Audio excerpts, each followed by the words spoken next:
조갑제 TV 시청자 여러분 안녕하십니까. 2019년 10월 20일입니다.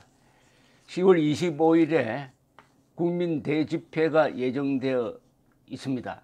그런 가운데 오늘 오전에 검찰이 조국 전 법무장관의 아내 정경심 동양대 교수에 대한 구속영장을 청구했습니다. 57세입니다. 정경심 씨는. 검찰이 지난 8월 말에 압수수색과 함께 본격적인 수사로서 조국 부인 그리고 그 가족에 대한 수사에 착수한 지 50여일 만입니다. 서울중앙지검 특수 2부 부장판사는 고형곤, 2부는 입시 비리와 사모펀드 비리, 증거인멸 등등을 주안으로 한 모두 가만히 있어라. 범죄 혐의가 10개네요. 10개. 적용 법규가 형법이 10가지나 되는 구속영장을 청구를 했습니다. 구속영장 아마 부피가 꽤 나갈 것 같습니다. 딸 28, 아들 23살, 딸과 아들의 입시 비리와 관련한 게 많습니다. 업무방해, 위계에 의한 공무집행방해, 허위 작성 공문서 행사, 위조 사문서 행사, 보조금 관리에 관한 법률 위반 등을 적용을 했습니다. 그리고 이와 별도로 딸의 동양대 총장 표창장을 위조한 혐의로 이미 기소되어 가지고 지금 재판이 진행 중에 있습니다. 검찰은 위조한 사립대학 동양대 표창장과 인턴 증명서 등을 입시에 활용한 데 대해서는 위조 사문서 행사 혐의를 적용을 했고, 국립연구기관인 한국과학기술연구원 키스트, 서울대 공익인권법센터 측으로부터 허위 인턴 증명서를 받은 데 대해서는 허위 작성 공문서 행사 혐의를 각각 적용했습니다. 여기에 대해서 조국 씨는 여러 차례 허위 인물 부정하는 말을 청문회에서 기자들 앞에서 했지만은 검찰은 수사를 통해서 그런 주장을 일축했다는 이야기죠.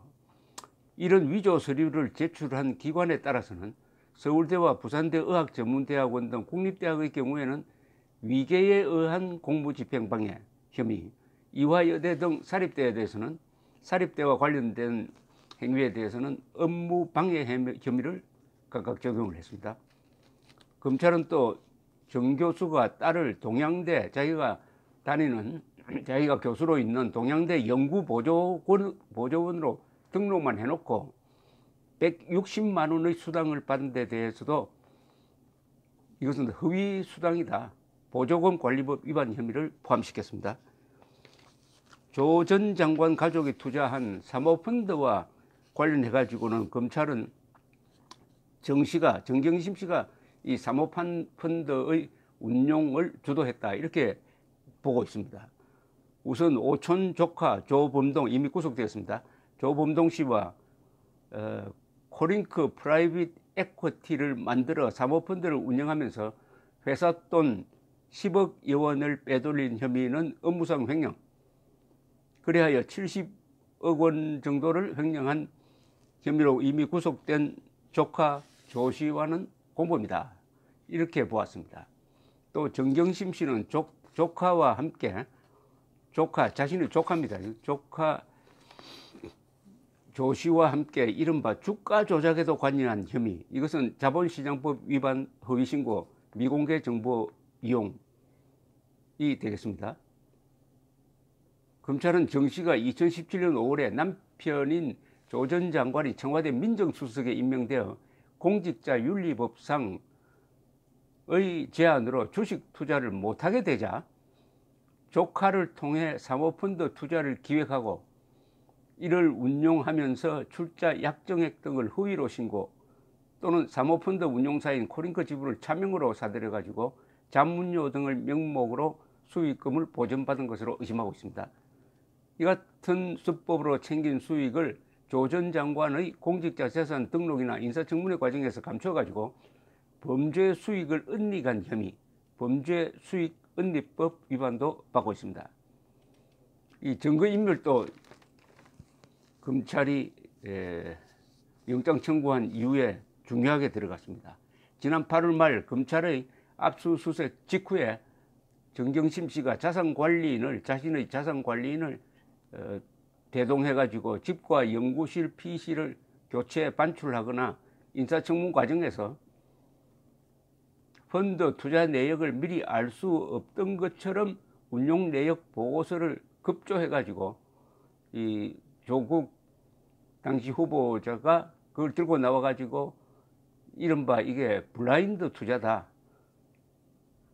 나도 알 수 없을 뿐만 아니라 그것을 운영하는 쪽에서 이걸 알리면 죄가 된다 해서 모른다고 주장하도록 서류를 날조했다. 이것도 증거인멸에 해당한다. 이렇게 보았습니다. 이 정경심 씨는 지금까지 지난 3일 첫 조사를 시작으로 17일까지 7번 출석해가지고 소환조사를 받았는데 이렇게 길어진 것은 총 70여 시간의 조사를 받았지만 대부분은 조서 열람하는데 시간을 보냈다. 그리고 또 쉬기도 하고 뭐 이렇게 해서 시간이 많이 걸렸다. 이렇게 봅니다. 그런데 문제는 건강입니다. 지난 15일에는 정 씨가 뇌종양, 뇌경색 진단을 받았다면서 경찰에 입원 증명서를 냈습니다. 그런데 이 증명서를 발급해준 병원이나 정 씨가 뇌종양, 뇌경색을 앓고 있다고 진단한 의사 이름이 적혀 있지 않아서 이게 과연 진짜냐 하는 논란이 또 일어나고 있는데 검찰은 정 씨 측에 증명서를 발급한 입원 증명서입니다. 발급한 병원과 의사에 대한 정보, 뇌종양, 뇌경색 진단에 필요한 MRI, 자기 공명 영상이죠. 등을 추가로 제출하도록 요구했지만은 일주일이 지나도록 검찰이 요청한 자료를 제출하지 않다. 그러면은 구속할 수 있는 사안이다. 건강이 무너지지 않았다. 이렇게 본다는 겁니다. 자, 이제는 이제 법원으로 넘어갔습니다. 영장 담당 판사. 지금까지 여기 적용된 10개 혐의 어느 하나도 다 이 구속 사유입니다. 구속 사유에서 제일 중요한 것은 증거인멸입니다.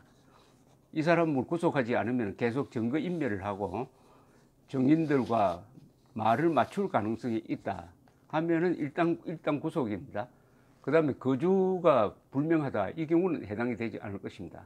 건강 문제도 구속했을 때 건강이 매우 악화될 가능성이 있다 하면 그것도 고려 대상인데 기본적으로는 증거인멸의 가능성 그리고 주거가 부정하다 뭐 이렇게 되는데 증거인멸 가능성이 과거에도 여러 차례 했고 그렇다면 앞으로도 놓아두면 할 가능성이 있다. 그러면 영장을 끊어야 되겠다 하는 이런 판단이 될 것이고 이 영장 문제로는 이미